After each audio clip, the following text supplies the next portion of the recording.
விக்கிரவாண்டி தொகுதியில் பரப்புரை மேற்கொண்ட மார்க்சிஸ்ட் கம்யூனிஸ்ட் கட்சியின் மாநில செயலாளர் பாலகிருஷ்ணன் தொகுதியில் மும்முனை போட்டி இல்லை எனவும் திமுக வேட்பாளர் மகத்தான வெற்றி பெறுவார் எனவும் கூறியுள்ளார். அவருடன் நமது செய்தியாளர் ராஜ்குமார் நடத்திய கலந்துரையாடலை தற்போது காணலாம்.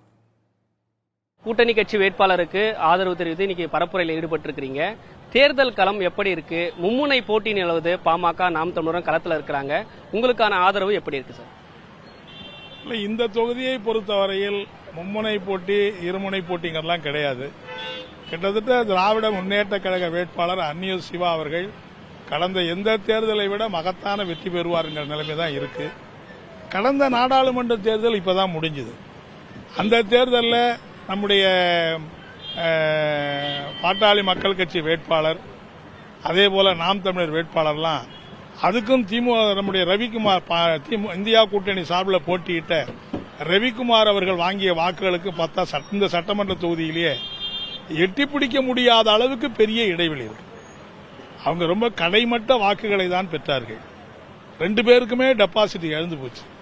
அப்படி இருக்கிற சூழ்நிலையில ஒரு மாத காலத்துல மும்முனை போட்டி இருக்கிறதுக்கெல்லாம் வாய்ப்பே கிடையாது. திமுக வேட்பாளரை ஒரு பொது எதிரியா தான் பார்க்கணும் அப்படின்னு சொல்லிட்டு பாமக கேம்பெயின் பண்றாங்க.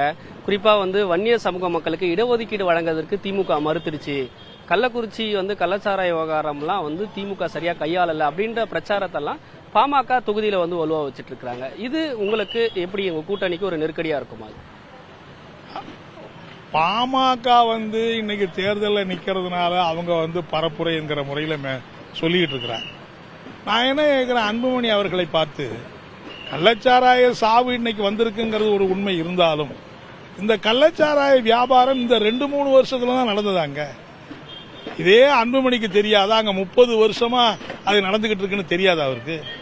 இந்த 30 ஆண்டுகள்ல கிட்டத்தட்ட 10 ஆண்டுகளுக்கு மேல அதிமுக ஆட்சி தானே இருந்தது.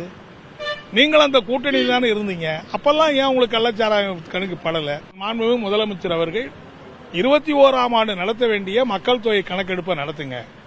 அதோடு சேர்த்து சாதி வாரியான கணக்கெடுப்பையும் சேர்த்து நடத்துங்க. ஏன்னா சட்டத்தில் மத்திய சர்க்கார் தான் அதை செய்ய வேண்டும் என்கிற அந்த விதி இருக்கு. அப்ப மத்திய சர்க்கார் செய்ய வேண்டியதை வற்புறுத்தாம அவர் பந்தை இந்த பக்கம் திருப்பி விடுறாருன்னா என்ன அர்த்தம்?